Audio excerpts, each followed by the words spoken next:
Gostaria de agradecer a oportunidade do aceito pela indicação da Fernanda. Como a colega já falou, faço um doutorado na Universidade Estadual de Campinas, em São Paulo, no Brasil. E aqui eu estou realizando o estágio que a gente chama no Brasil de estágio sanduíche, que é uma parte da pesquisa que fazemos fora do país. E a escolha de Portugal devido a eu pesquisar os intelectuais portugueses também.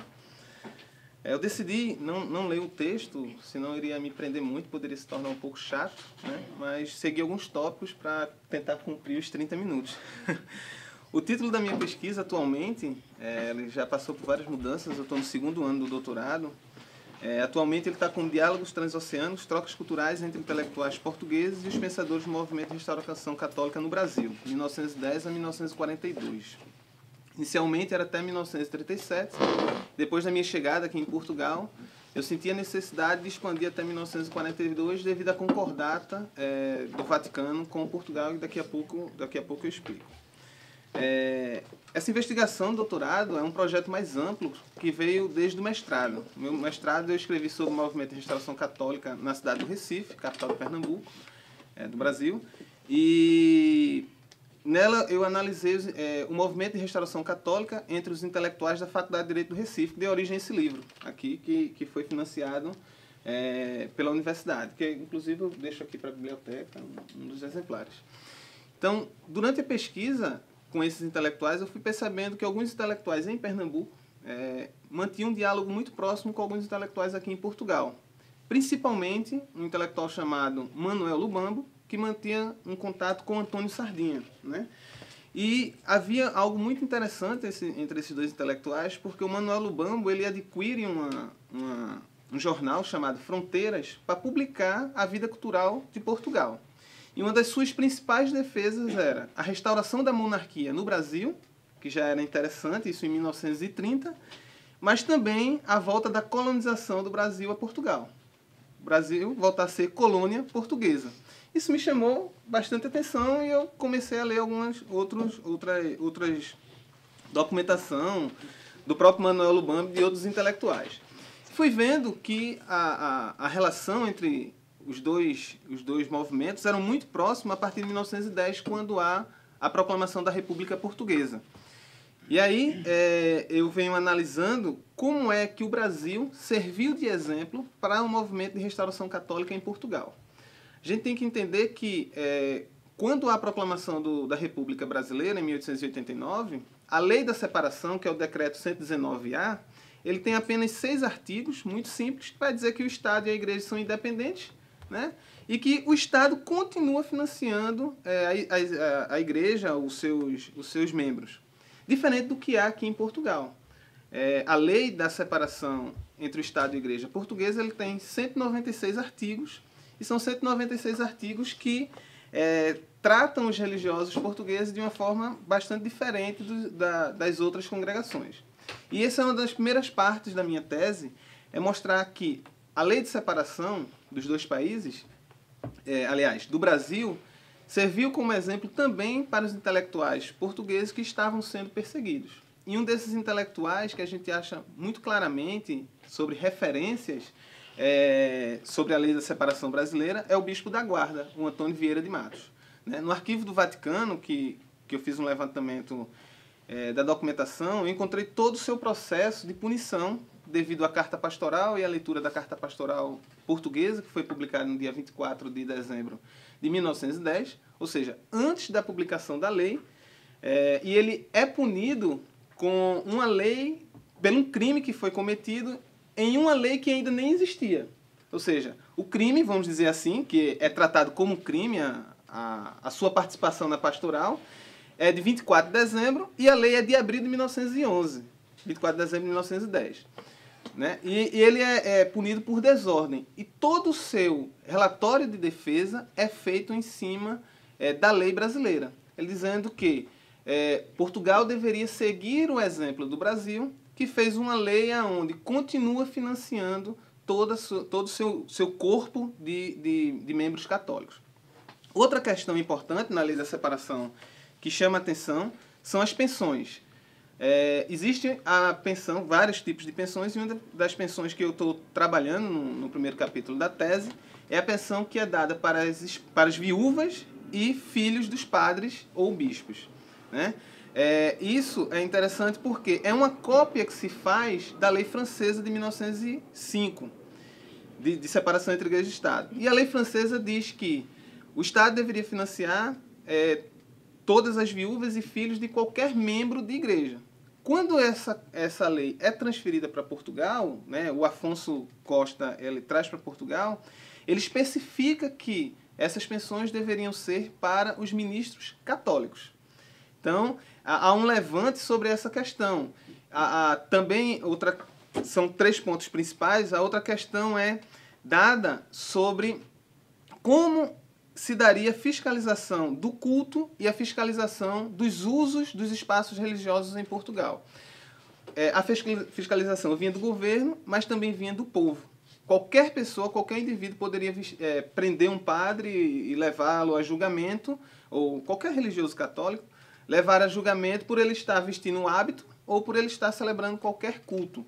Isso gera uma grande problemática, porque qualquer questão, é o que eu vou chamar na tese sobre a lógica da suspeição, porque qualquer questão que qualquer indivíduo achasse que o padre, o religioso, o bispo, seja lá qual for, de um culto católico, estivesse cometido como crime, ele poderia ir lá e prendê-lo. Então, muitos padres foram espancados, foram presos por estar vestido hábito, por estar na frente da igreja, por exemplo, vestindo hábito ou com um crucifixo no pescoço.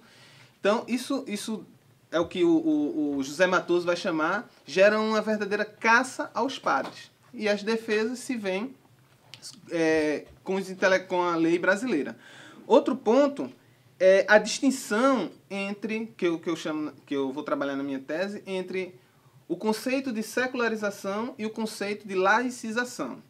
A secularização nos dois países, fazendo uma história comparada, são processos que já vinham se dando com o final do período moderno, a transição do século XIX para o século XX, se deu na França, se deu na Espanha, no Brasil, em Portugal. Mas a laicização ela vai se dar de forma diferente. Aqui em Portugal vai haver uma laicização simbólica, aonde se tem o objetivo de não apenas tornar o Estado laico, mas vamos, colocando entre aspas, apagar uma tradição católica que havia no país. O próprio Afonso Costa, ele em uma das suas palestras no Porto, ele vai colocar que em 2 décadas, com essas leis, ele conseguiria acabar com o catolicismo em Portugal, né? E, devido a essa laicização simbólica, é necessário que muitos integrantes de ordens religiosas, principalmente dos jesuítas, saiam de Portugal, devido às ordens ter sido proibidas com a própria lei da separação do Estado, em 1911. E os lugares que são escolhidos para exílio desses religiosos, e aí eu precisei escolher apenas uma ordem para estudar, porque se eu fosse estudar várias, 4 anos de doutorado não daria, eu escolho os jesuítas, eles escolhem o Brasil como local de exílio. E aí o que me chama a atenção são as cartas, o Brasil e a Espanha, né? A Espanha também é outro local. E o que me chama a atenção são as cartas que são trocadas entre os jesuítas aqui em Portugal e os jesuítas no Brasil. Várias cartas que eu encontrei aqui na Torre do Tombo, padres brasileiros colocam: não tem problema de vocês virem ao Brasil, porque aqui o Estado nos protege, né? Isso a gente está falando de um Estado laico, né? O Estado nos protege. Só temos problemas com os maçônicos, né? A maçonaria, eles sempre colocam que é culpada de tudo sobre isso. Só temos problema com os maçônicos. Então, muitos jesuítas, eles migram para o Brasil e é o momento de abertura de várias escolas religiosas, de vários seminários, de várias casas religiosas.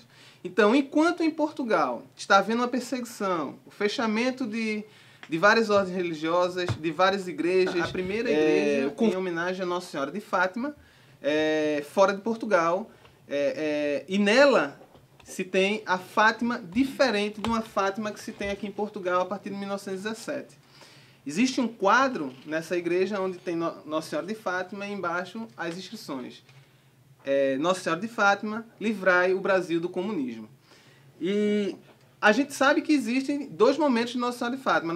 Como se chamam, alguns autores portugueses colocam, a Nossa Senhora de Fátima I, que é do surgimento, e as aparições, e como é que o Vaticano vai aceitar isso, e o próprio bispado, patriarcado aqui em Portugal. E a Nossa Senhora de Fátima II, que aí é que vai haver uma relação sobre a perseguição, o comunismo, onde o Papa chama a Praça de Fátima da Praça Branca, fala sobre a conversão de Moscou, sobre todas essas questões. Mas isso se dá aqui em Portugal a partir de 1935. Essa imagem no Brasil é entre 33 e 34. Então, no Brasil, ela já começa a ter uma referência sobre livrar o país do comunismo, que era um dos principais perigos, vamos dizer assim, chamado perigo vermelho, que se tem no Brasil e que o Getúlio Vargas, que era presidente até então, vai se utilizar da Igreja Católica. Para analisar esse momento, eu vou utilizar um autor chamado Nicola Gasbarro, onde ele trabalha com as ortopráticas. Alguns autores que trabalharam sobre isso, eles vão chamar essas apropriações que se dá do culto religioso de um catolicismo popular. Isso é bastante comum, alguns teóricos que trabalham a Igreja Católica no Brasil, como Riolando Aze, José Beoso, eles vão trabalhar sobre o catolicismo popular. Eu vou dizer, na verdade, utilizando o Nicola Gasbarro, eu vou chamar essa questão de ortopráticas, que são práticas culturais, práticas sociais, que são inseridas dentro da ortodoxia católica. Se tem a ortodoxia do culto a Fátima, as aparições, a missionária, né, a evangelista, e no Brasil a gente vai perceber que cultos culturais e sociais do momento histórico que estava se acontecendo isso, vão ser inseridos dentro da ortodoxia que se tinha do culto a Fátima. Não apenas o culto a Fátima é um dos principais, não apenas o culto a Fátima, mas também os outros centros culturais que vão se formar no Brasil a partir dessa migração portuguesa, a exemplo do Centro Dom Vital, que vai ter uma participação muito grande dos jesuítas, e as publicações na revista Ordem vão falar desses diálogos transoceânicos, desse momento que vai de 1910 a 1942. Para o meu trabalho, eu elenquei alguns intelectuais, e aí de 6 meses para cá eu tenho pensado mais quais são esses intelectuais para trabalhar, porque antes ainda estava muito solto quais intelectuais eu iria trabalhar, e eu foquei em enxergar os bispos católicos portugueses como intelectuais que estavam inseridos dentro da administração da igreja. Para isso, eu tive que escolher o bispo da Guarda, que é o Dom Vieira Matos, que vai ser exilado e vai ser perseguido por muito tempo. Ele foi exilado por 2 anos e quando volta, ele assume o bispado de Braga e por vários momentos, qualquer coisa que acontecia em Braga, ele era chamado para depor. É interessante destacar que o ministro da Justiça do período, o Afonso Costa, ele não só assume a posição de um ministro que escreve a lei da separação, mas também de um juiz. Era ele, pessoalmente, que julgava e condenava os bispos, muitas vezes sem a defesa. Ele que arbitrava qual seria a pena desse bispo, ele que determinava se seria 3, 4 anos de exílio, sem o bispo ter lá direito a um julgamento, que tivesse defesa, acusação, todas as questões jurídicas. O bispo do Porto, que é Antônio Barroso, que foi exilado logo no início do momento da laicização portuguesa, e o Antônio Ferreira Gomes, que também vai ser bispo do Porto, mas aí vai ser depois que ele vai bater de frente com Salazar devido às negociações da Concordata. No Brasil, eu escolhi alguns intelectuais que vão manter um debate com Portugal, que é o Jackson de Figueiredo, que junto com Antônio Sardinha, eles formam a chamada doutrina da ordem, que seria a doutrina, resumindo a doutrina dos dois intelectuais, eles colocam que para uma nação, um país ter ordem, era necessário que ela estivesse baseada nos pilares católicos. Né? E aí Antônio Sardinha vai defender a monarquia, o Jackson de Figueiredo vai defender a república em alguns momentos, mas eles são unânimes em dizer que a ordem vinha a partir do catolicismo. Alceu Amoroso Lima, que é um dos principais articuladores, aliás, do Centro Dom Vital e da revista A Ordem, que publicava textos de intelectuais portugueses, e o Manuel Lubambo, que eu citei agora há pouco. Eu ainda estou para decidir, e aí o seminário é importante para isso, sobre a posição de Salazar nessa discussão. O Salazar, na minha tese, até o momento, ele está entrando apenas no final da discussão da concordata. Como um intelectual que vem de um centro católico, que tem como o cardeal Cerejeira como um dos seus principais amigos e também é um intelectual que eu vou trabalhar, vai estar presente dentro dessa negociata com o Vaticano. A partir de 1932, a gente já começa a encontrar documentos sobre uma concordata entre a Santa Sé e o Estado português para tentar diminuir os efeitos das leis e dos decretos que foram publicados. É interessante lembrar que no Brasil nós não tivemos concordata. Há uns 5 anos é que se falou em uma publicação de uma concordata, e os deputados e senadores brasileiros disseram que não era necessário porque o país não tinha problema nenhum com questão religiosa. Então, o Salazar ele vai entrar nesse momento da discussão sobre esse momento histórico da negociata e também sobre algum reconhecimento, mesmo em um Estado que se colocava secular e laico e que em anos atrás teve perseguição, sobre algum reconhecimento católico, que a canonização de Dom Nuno Alves e a santificação de São João de Brito, que vai se dar durante toda a década de 30 sobre esse processo.